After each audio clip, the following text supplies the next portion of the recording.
Ya, bismillahirrahmanirrahim. Kita masuk ke topik tentang aturan inferensi. Ya, di aturan inferensi secara garis besar di sini kita membahas apa yang disebut dengan modus ponens, modus tollens, ada simplifikasi juga ya, ada beberapa hal-hal tambahan lainnya. Ya, nah aturan inferensi itu definisi secara globalnya begitulah ya. Itu adalah urutan pernyataan yang dihubungkan oleh konjungsi. Pernyataan terakhir itu adalah kesimpulan, sedangkan pernyataan lainnya itu disebut dengan premis gitu ya. Kalau kalian sudah sering mendengar istilah premis, tentu sudah seharusnya tidak asing lagi begitu ya dengan pernyataan-pernyataan yang akan kita lihat nanti. Nah, suatu argumen dikatakan valid itu kalau premis-premisnya benar, maka kesimpulannya benar. Gitu ya. Jadi premis-premis benar, kesimpulannya benar, artinya argumennya valid. Nah, hal ini harus berlaku untuk setiap himpunan pernyataan tertentu yang disubstitusikan ke dalam variabel pada premis. Nah, proses substitusi ini yang disebut instansiasi gitu ya. Instansiasi agak ribet sih sebenarnya ini dari bahasa Inggris saya coba ke supaya konsisten dengan bahasa Indonesia gitu ya. Nah, kemudian misalkan nih kita punya premis-premis yang bernilai benar. Dengan menggunakan aturan inferensi gitu ya, kesimpulannya itu bernilai benar.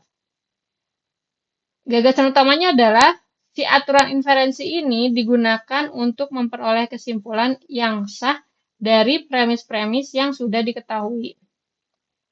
Nah, misalkan seperti ini nih ya, P jikanya satu paket segini ya.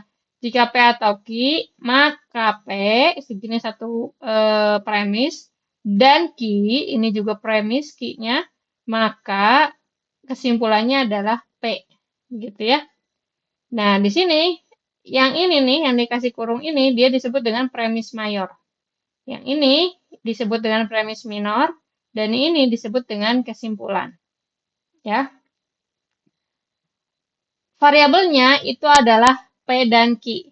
Ya, nah perhatikan bahwa Q juga adalah premis dan juga dia berfungsi sebagai variabel. Ya, jadi ada Q-nya dia ganda gitu ya. Ada di mana posisi dia itu berlaku sebagai suatu variabel, ya, si Q ini. Ada juga dia berlaku sebagai suatu premis, ya. Nah, aturan inferensi dengan bentuk dua premis yang diikuti oleh satu kesimpulan itu disebut dengan silogisme. Nah, ini ya, kita lihat contohnya. Jika P maka Q dan Q, maka kesimpulannya adalah P. Contoh kalimatnya gini. Jika harga saham naik, maka saya menghasilkan uang. Premisnya adalah, premis yang keduanya adalah saya telah menghasilkan uang. Jadi kesimpulannya harga saham telah naik. Dan ini ada disebut dengan converse yang error gitu ya. Karena di sini yang kita punyai adalah saya menghasilkan uang. Adapun bahwa harga saham telah naik itu bukan atau belum tentu hal itu yang terjadi gitu ya. Nah, ini juga ini adalah yang biru ini adalah salah satu contoh kesalahan dalam mengambil converse ya, converse atau kalau kebalikannya juga sebenarnya istilah inverse juga sama ya, mirip-mirip gitu ya kalau di bahasa kita yang jadi di sini ada converse, ada inverse. Jika P maka Q, premisnya yang pertama ini, kemudian dan negasi P jadi negasi Q gitu ya. Contoh kalimatnya, jika saya belajar, maka saya akan lulus. Yang terjadi adalah saya tidak belajar. Jadi kesimpulannya saya tidak akan lulus. Nah, ini juga sama kesalahan dalam mengambil kesimpulan. Jadi inverse-nya juga error sama. Apabila di sini tidak terjadi, belum tentu hasilnya juga akan negasi. Ya, jadi negasi dari ini tidak mengimplikasikan negasi dari ini, gitu. Nah, pernyataannya, apakah suatu argumen itu valid atau tidak valid? Ya, jadi kita mengecek apakah suatu argumen itu valid atau tidak valid. Yang pertama, banyak cara sebenarnya ya. Ya beberapa di antaranya dan yang pertama, kita buat tabel kebenaran untuk masing-masing ya, premis sama kesimpulan kita buat tabel kebenaran seperti yang kita lakukan pada pembahasan tautologi gitu ya. Nah, nanti kita lihat apakah ada baris kritis. Baris kritis itu adalah baris ketika semua premis nilainya benar. Nah, saat semua premis bernilai benar, maka hasil akhir atau kesimpulannya itu harus benar, karena semua premisnya benar, gitu ya. Nah, itu disebut dengan baris kritis. Artinya kita harus betul-betul melihat bahwa ujungnya itu harus benar, karena pada saat semuanya benar, ternyata ujungnya tidak benar, berarti itu tidak valid, gitu ya. Nah, jadi selanjutnya setelah kita menemukan baris kritis atau baris di mana ini di tabel kebenaran ya. Jadi kita bikin tabel kebenaran untuk masing-masing premis dan kesimpulan ya. Nah, kemudian kita lihat ada baris kritis enggak? Kalau ada baris kritis, cek sampai akhirnya, sampai di bagian kesimpulan, apakah dia hasilnya atau kesimpulannya itu dia benar atau salah, gitu ya. Pada saat benar, maka kesimpulannya atau argumennya dia valid. Tapi pada saat kesimpulannya ternyata bernilai salah, artinya argumennya tadi tidak valid. Ya. Nah, ini contoh yang tadi. Jika P maka Q, ya, dan yang Q jadi P, gitu ya. Atau kalau dalam kalimat, jika harga saham turun, ya, maka saya kehilangan uang. Yang terjadi adalah saya telah kehilangan uang. Jadi, harga saham telah turun. Nah, ini nih. Jadi, ini tabel kebenarannya. Itu ada P sebagai variabel dan juga Q. Kemudian ada Q di sini yang sebagai premis. Ya. Jadi, posisinya boleh sama, boleh ditukar ya, tapi karena posisi nya itu sama, jadi di sini penulisan tabel kebenarannya sama. Jadi P-nya itu untuk P sebagai variabel kemungkinannya kan ini ya TTFF gitu. Ini juga sebenarnya tidak mutlak harus seperti ini. Boleh kalian misalkan saya maunya TF-TF boleh aja. Ini tinggal menyesuaikan saja. Yang penting q-nya itu sama karena ininya sama gitu ya, kalimatnya sama. Jadi nilai kebenarannya kan pasti dia berlakunya berbarengan. Pada saat yang di atas salah, yang bawahnya juga salah. Pada saat di atas benar, yang bawahnya juga benar. Artinya ini nanti kita tulisnya sama persis, bukan kombinasinya, gitu ya. Nah, kemudian kita lihat pernyataan jika P maka Q, ya, dengan tabel kebenaran ini, kita peroleh nilainya ternyata yang pertama T, yang ini false, ya. Kemudian ini T, ini vakum itu adalah suatu kondisi di mana premis yang awalnya itu salah gitu ya. Nah, tapi ininya benar. Nanti akan ada penjelasan lagi vacuum itu apa. Jadi namanya vacuum bahasa Inggrisnya vacuous gitu ya. Tapi di sini saya tuliskan vakum saja. T-nya vakum. Artinya benarnya itu benar secara vacuous gitu, vakum gitu ya, bukan vakum vakum kedap gitu bukan. Nah, kemudian di sini ada P yang bertindak sebagai kesimpulan. Jadi pada saat ini kan hasil dari ininya ya. Jadi dalam jadi ini lihatnya, ini P ya, P dan P dan Q gitu ya. Pernyataan ini dan ini maka hasilnya ini gitu ya. Dia sebagai hasil. Jadi hasilnya adalah dia true, true, false, false gitu ya. Nah, di sini ini kita lihat bahwa dia nilai kebenarannya T-nya itu adalah T vacuum bukan T secara mutlak gitu ya. Kalau ini T semua nih ya, nih ini semuanya dia pada saat semua bernilai benar, ini ya, dia ininya benar ya. Nah, yang bawah ada T vacuum juga karena ini semuanya false gitu ya. Nah, lihat bahwa pada baris kritis ya, tadi kritis yang tadi semua premis benar, semua premis benar, tetapi kesimpulan salah nih ya, yang ini nih, gitu ya. Yang ini nih yang saya tebelin, semuanya bernilai benar, tapi kesimpulannya salah gitu. Jadi aturan ini tidak valid gitu ya. Ya, ini tidak valid. Aturan inferensinya ya, aturan inferensinya itu tidak valid karena nilai kesimpulannya itu adalah salah gitu. Nah, kemudian untuk yang kesalahan apa namanya inverse contohnya. Jika saya belajar, maka saya akan lulus. Saya tidak belajar, maka jadi saya tidak akan lulus. Nah, ini tabel kebenarannya. Nah, ini ada P-nya, ini Q-nya, ini negasi P, kemudian P maka Q, ini juga sama negasi Q, ya. Ini juga ada T-nya itu vakum atau T-nya yang tidak apa namanya yang dia itu diperoleh T T yang kayak gini itu dia kan diperoleh kalau pernyataan awalnya itu benar gitu ya. Nah, tapi dia benar ininya gitu karena gini, pernyataan implikasi itu bisa kita analogikan sebagai suatu apa ya kontrak atau janji lah misalkan ya. Jika saya melakukan A, maka B. Ya, jika saya melakukan A, maka B. Misalkan jika saya beli permen, maka saya akan memberi kamu permen, gitu ya. Nah, si premisnya itu ternyata saya tidak beli permen.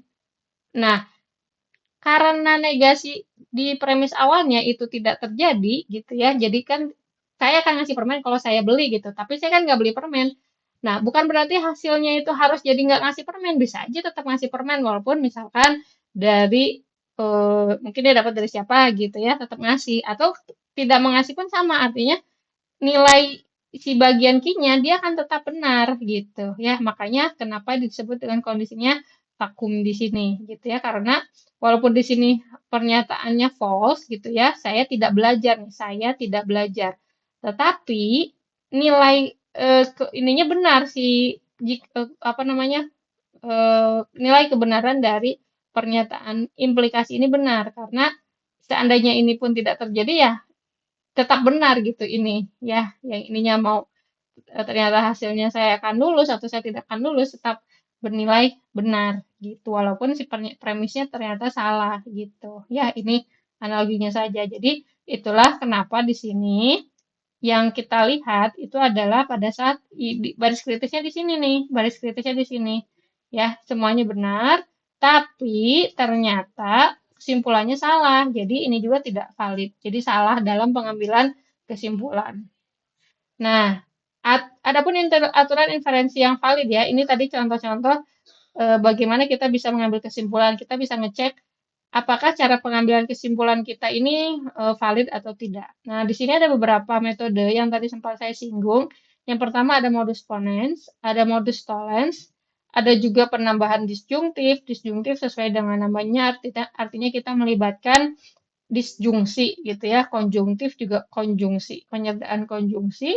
Kemudian ada silogisme, silogisme disjungtif dan silogisme hipotesis ada aturan kontradiksi dan juga dilema. Nah, dilema ini nanti kita bahas apa itu dilema. Nah, yang pertama ada yang disebut modus ponens. Modus ponens itu bentuknya seperti ini.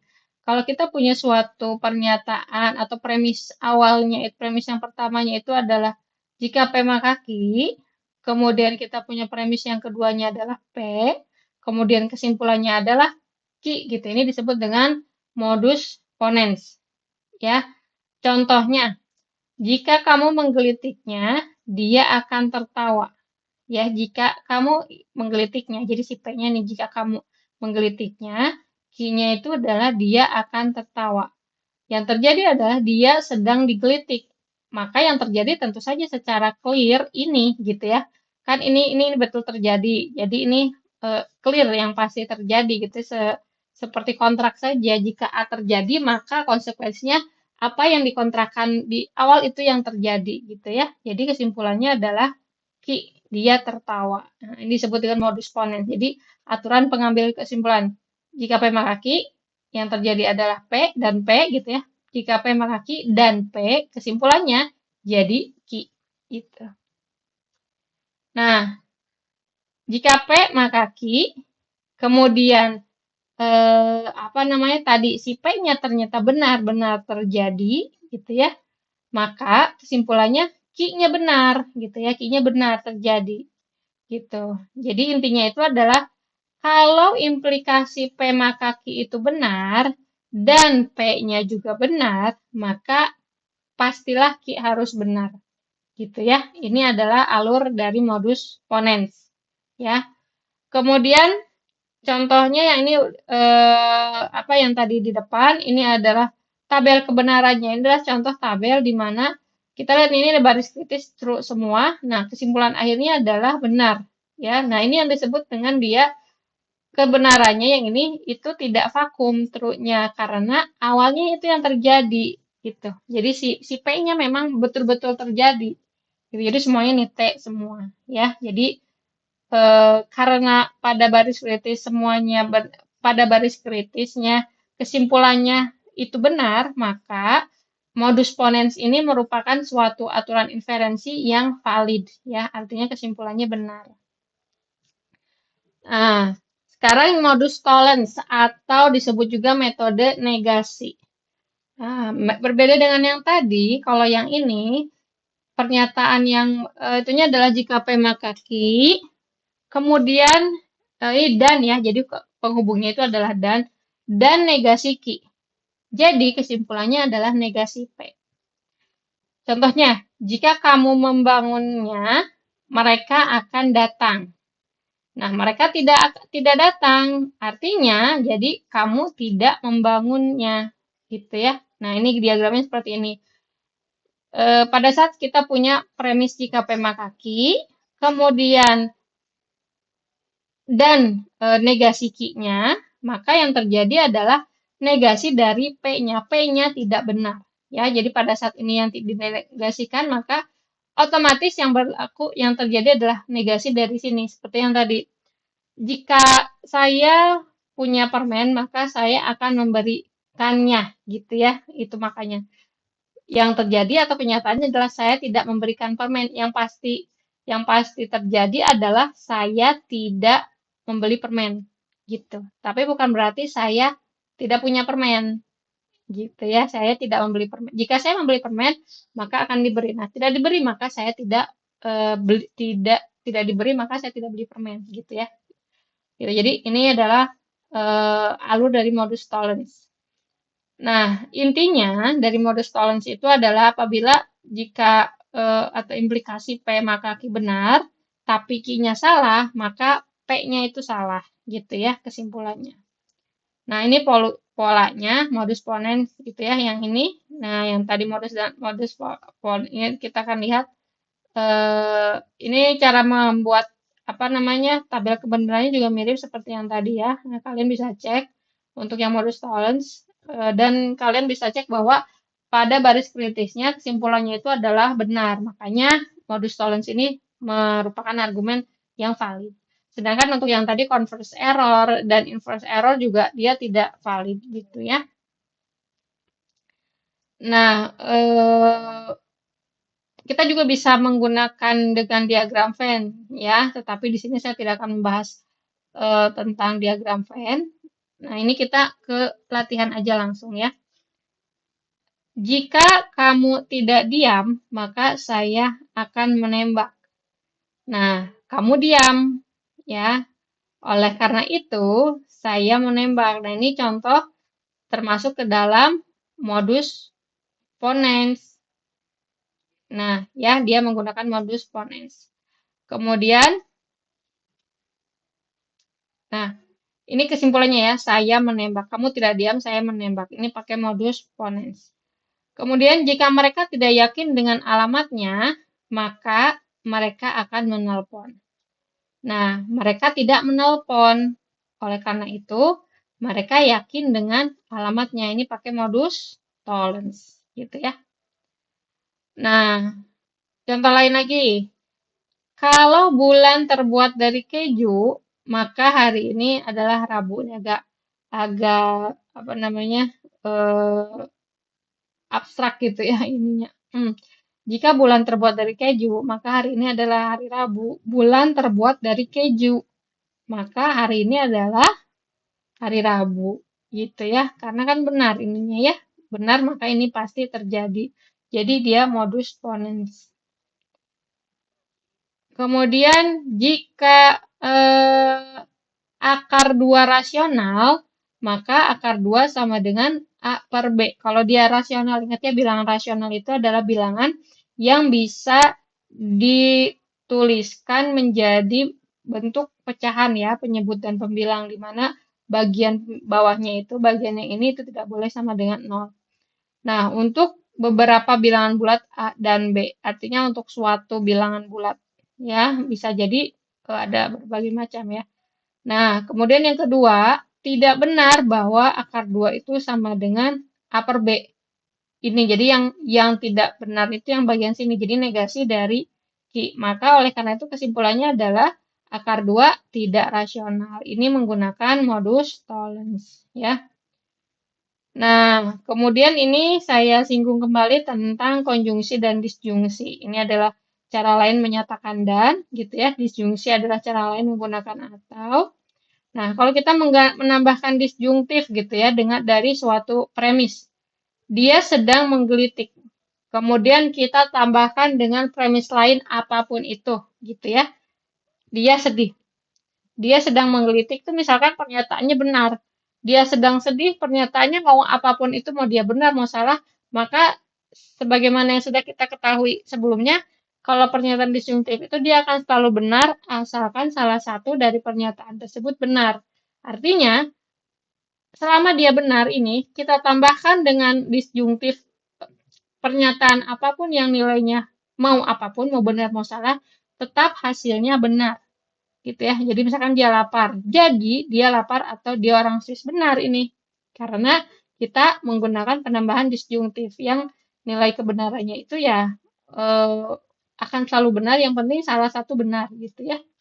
Nah, di P ini yang bagian awalnya itu benar, maka digabungkan atau apa ya disjungsikan dengan pernyataan apapun dia akan selalu bernilai benar.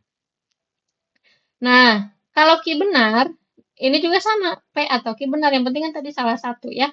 Ini sesuai dengan aturan disjungsi.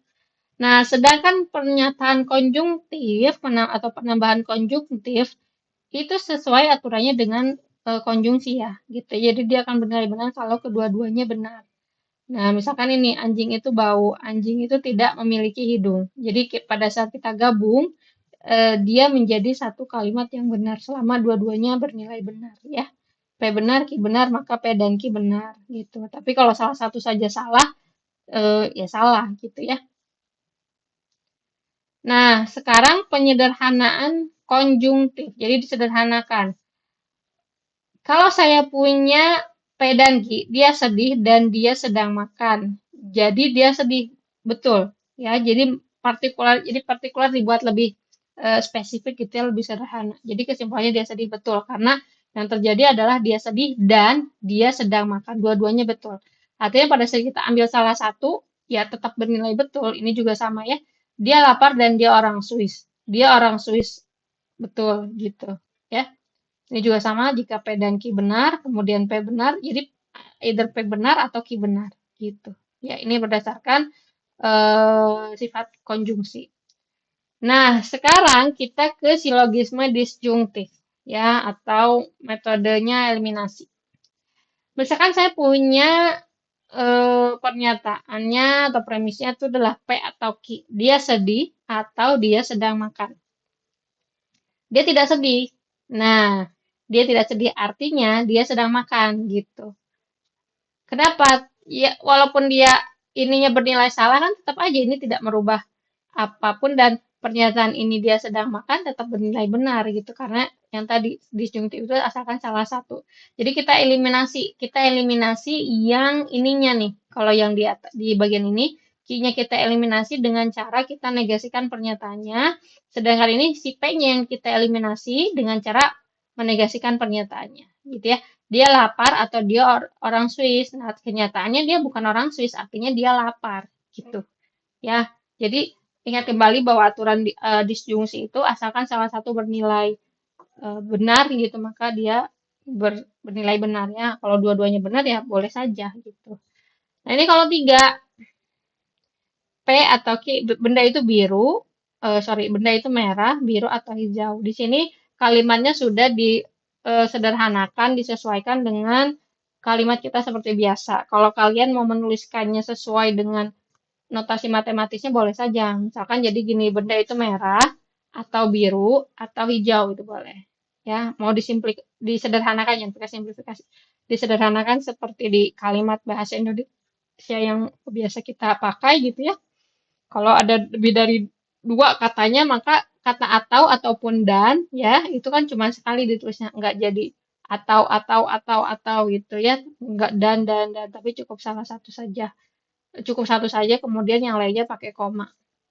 Nah, kita eliminasinya di sini yang R-nya gitu ya, benda itu bukan hijau, artinya benda itu merah atau biru gitu ya. Ini adalah tabel kebenarannya, yang di bold ini adalah di mana dia baris kritisnya ya.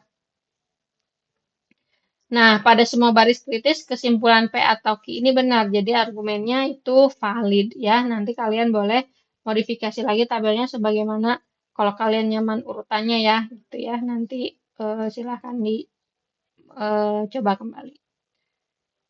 Nah, kemudian selanjutnya ini adalah sifat transitif. Kalau kalian pernah mendengar sifat transitif ini biasanya melibatkan hubungan yang lebih dari dua gitu ya. Misalkan di sini ada tiga nih. P jika P maka Q, kemudian di sini dihubung ada lagi muncul lagi jika Q maka R, maka artinya kesimpulan akhirnya jika P maka R gitu ya. Ini apa namanya, mungkin kalian sudah pernah lihat bentuknya, tapi ini kita bahas ya. Contohnya nih, jika Henry sedang tumbuh gigi, maka ia akan menangis. Nah, kalau dia menangis, maka ia tidak akan tidur. Jadi, jika Henry sedang tumbuh gigi, maka ia tidak akan tidur. Nah, jadi dihubungkan antara ini dengan ini gitu ya, di transitivitas. Jadi menggunakan sifat transitif. Nah, jika P maka Q, kemudian kita punya jika Q maka R, maka kita akan punyai jika P maka R. Gitu ya, ini namanya silogisme hipotetis. Nah, tentang dilema. Ini bahasa Yunani ya, yang artinya dua. Lema itu kalau bahasa di dalam bahasa Inggris itu bahasa Yunani itu artinya ambil. Jadi ada dua pengambilan gitu ya. Jadi dua yang dibagi dilema gitu. Nah, bentuk umumnya misalkan P atau Q premisnya ya. Contohnya itu X positif atau X negatif. Jika X positif, maka X kuadrat lebih besar dari 0. Jika X negatif, maka X kuadrat lebih besar dari 0. Jadi kesimpulannya X kuadrat lebih besar dari 0. Gitu. Ya. Nah, ini. Jika P atau Q ada dua kemungkinan ya. Jadi yang pertama P-nya jika P maka R, dan yang keduanya adalah jika Q maka R. Ininya sama R-nya. Nah, nanti dapat hasilnya R gitu ya. Nah, inti dari dilema ini adalah apabila setiap kemungkinan menghasilkan kesimpulan yang sama, maka kesimpulan tersebut bisa diterima gitu ya. Jadi kalau dari dua kemungkinan yang kita punya, kita punya dua kesimpulan yang sama, maka kesimpulan tersebut bisa diterima gitu ya. Nah, ini di skip aja, nanti kita akan bahas. Ini khawatirnya agak apa namanya banyak ya. Ini di skip aja, nanti kita bahas untuk latihan yang tipe lainnya. Nah, ini contoh ya. Contoh yang agak panjang. Misalkan ada A. A itu adalah jika kacamata saya berada di meja dapur, maka saya melihatnya saat sarapan. Yang B, saya sedang membaca koran di ruang tamu atau saya sedang membaca koran di dapur. C, jika saya sedang membaca koran di ruang tamu, maka kacamata saya berada di meja kopi. Yang D, saya tidak melihat kacamata saya saat sarapan. Yang E, jika saya sedang membaca buku di tempat tidur, maka kacamata saya berada di meja samping tempat tidur. Yang G, jika saya sedang membaca koran di dapur, maka kacamata saya berada di meja dapur. Ini adalah 7 apa namanya ya, pernyataan lah ya, 7 pernyataan yang mereka punya keterkaitan, ya, ada keterkaitan di masing-masing itu. Nah, sekarang kita coba buat atau kita simbolkan gitu ya pernyataan tadi ya sebelum ke sini supaya kalian gak bingung. Jadi misalkan P-nya itu adalah kacamata saya berada di meja dapur. Q-nya saya melihat kacamata. Jadi kita apa namanya? Kita masing-masing simbolkan pernyataan-pernyataan yang berbeda di situ. Kalau yang sama ya udah berarti kan masuk ke variabel yang sama gitu ya. Nih, kita punya ada berapa nih? 3, 6, ada 7 variabel. Nah, untuk yang A, secara simboliknya dituliskan seperti ini. Jika P maka Q, ternyata yang B itu adalah R atau S. Yang ini jika R maka W. Ini adalah negasi dari Q. Ini adalah jika U maka V. Ya, nah kalau ini kepotong ya. Jika saya sedang membaca koran di dapur, berarti di mana nih? Jika saya membaca koran di dapur, itu adalah S ya. Jika S, maka kacamata saya berada di dapur. Maka kacamata saya ada jika S maka P. Yang ini adalah jika S maka P. Kepotongnya bawahnya. Nah, dengan menggunakan representasi formal, kita bisa menurunkan si kesimpulannya si W-nya nih. Ini kan ya, P maka Q, kemudian ini R atau S, R maka W, negasi Q, U. Jika U maka V, S maka Q, dan jika P maka Q, kemudian negasi Q, jadi negasi P. Gitu ya. R atau S, kemudian negasi S, maka yang terjadi adalah R. Ini adalah yang disjungtif tadi. Jika S maka P, jika yang ada itu adalah negasi P, maka hasilnya adalah negasi S. Jika R maka W, yang terjadi R, maka pastilah yang terjadi W. Ini cukup obvious ya. Ini kan tadi ada 3, ini ada 6 ya tadi. Gitu. Nah, kemudian kita masuk ke aturan kontradiksi. Aturan kontradiksi itu eh, secara garis besar lah ya gitu ya.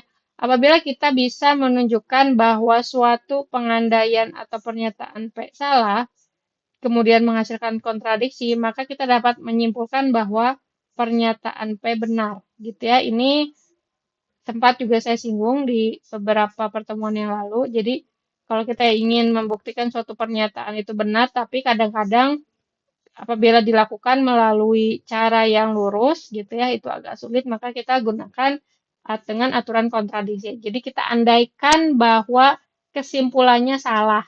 Nah, yang harus kita tuju bahwa yang harus kita hasilkan adalah bahwa premisnya itu akan salah juga. Artinya pada saat kesimpulan kita yang ambil itu salah ternyata menghasilkan premis yang salah, maka yang benar adalah yang tadi kalau si P-nya itu berlaku benar dan kesimpulannya seperti itu gitu ya. Jadi secara formal tulisannya ini negasi P maka C-nya itu adalah kontradiksi gitu ya.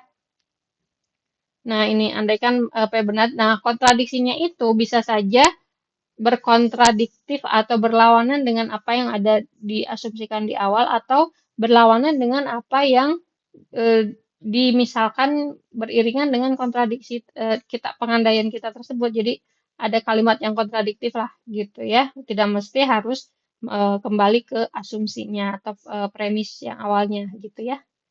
Nah, ini. Jadi intinya adalah apabila pengandaian negasinya itu menghasilkan kontradiksi, maka pengandaiannya salah sehingga P-nya itu yang benar gitu ya.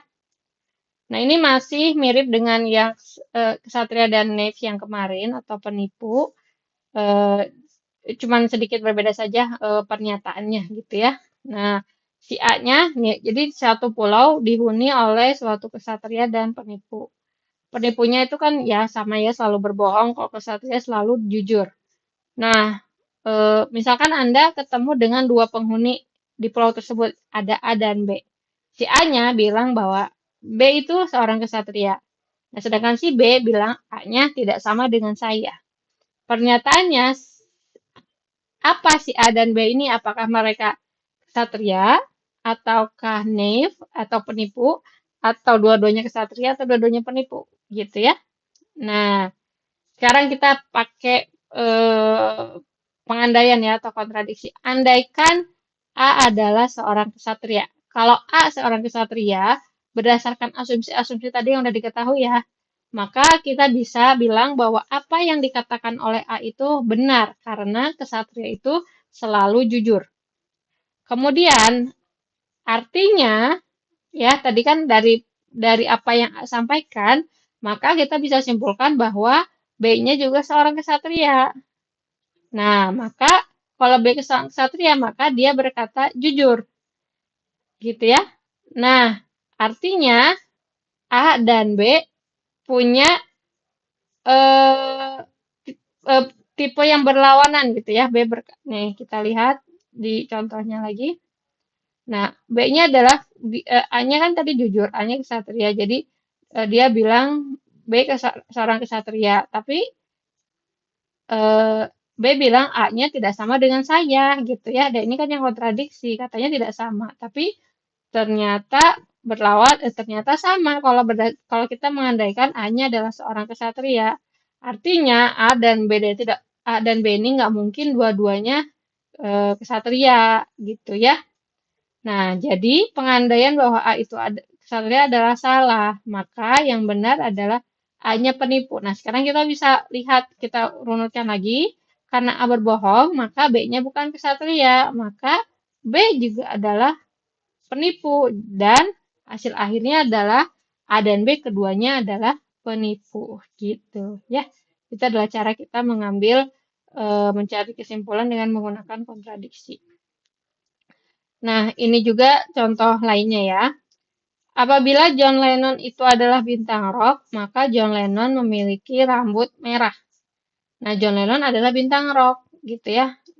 Oleh karena itu, John Lennon memiliki eh, rambut yang merah, gitu. Nah, ini juga inferensinya valid ya, walaupun misalkan secara realita, eh, apa namanya, tidak seperti itu. Ini memberikan gambaran bahwa aturan inferensi valid atau tidaknya itu aturan valid atau tidaknya aturan inferensi itu tidak bergantung dengan kenyataan atau fakta yang ada. Ini adalah suatu apa namanya pernyataan secara matematis gitu ya, hubungan matematis sehingga kita tidak melihat faktanya kecuali memang yang disodorkan ke kita itu adalah berupa kumpulan-kumpulan fakta. Itu akan terkait satu sama lain gitu ya. Nah, tapi contoh-contoh di sini hanya ingin memberikan gambaran bahwa faktanya sih bisa jadi tidak seperti itu gitu ya, kayak John Lennon. Dia memang bitarok, tapi dia nggak punya rambut merah misalkan ya.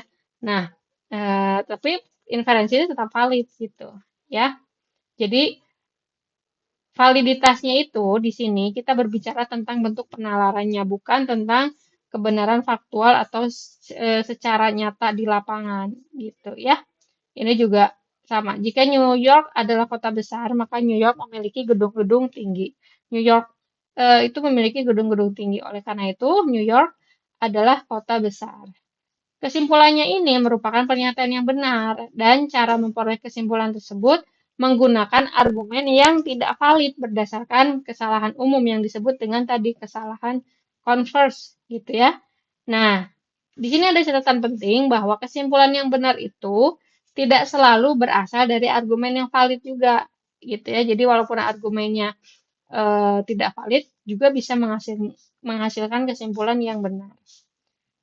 Nah, ini yang terakhir adalah secara umum ya gambaran umum atau peta konsep dari aturan inferensi. Jadi dari implikasi itu ada modus ponens, modus tollens, silogisme hipotetis, kemudian untuk dikonjungsi ada penambahan konjungtif tadi ya, kemudian ada penyederhanaan konjungtif di mana kita mengeliminasi bukan mengeliminasi, kita mengambil salah satu begitu ya. Kemudian kalau disjungsi itu adalah penambahan disjungtif, silogisme disjungtif, dan ada dilema. Nah, ini adalah perbandingan aturan valid dan tidak valid. Ya, ini secara apa namanya saya rangkumkan dalam bentuk tabel gitu ya. Yang valid itu adalah modus ponens, modus tollens, simplifikasi dan disjungtif silogisme. Sedangkan untuk converse error dan inverse error itu juga tidak valid dan tidak bisa dijadikan aturan, gitu ya. Nah, ini yang kesalahan umum yang suka terjadi adalah tertukar antara modus ponens dan converse error. Ya, ini karena bentuknya mirip ya, jadi hati-hati kalian jangan sampai tertukar. Nah, eh, ini contoh saja ya. Yang pertama, jika hujan, maka jalan basah. Ini hujan, artinya jalan basah. Ini jelas ya modus ponens. Jika saya belajar, maka saya lulus. Kenyataannya saya tidak lulus. Jadi saya tidak belajar ini pakai modus tollens. Dan selanjutnya, yang terakhir adalah jika dia kaya, maka dia sukses. Dia sukses. Jadi dia kaya. Ini adalah converse error atau tidak valid. Belum tentu kalau misalkan ini yang betul terjadi, maka ini terjadi. Gitu ya. Oke, jadi itu saja untuk aturan inferensi. Silakan dikerjakan latihannya supaya kalian bisa lebih memahami lagi apa yang sudah dibahas di sini dan juga bisa membedakan mana modus ponens, mana modus tollens, mana converse error, mana inverse errors dan lain sebagainya. Gitu ya. Saya cukupkan dulu untuk materi ini. Wabillahi taufiq wal hidayah. Wassalamualaikum warahmatullahi wabarakatuh.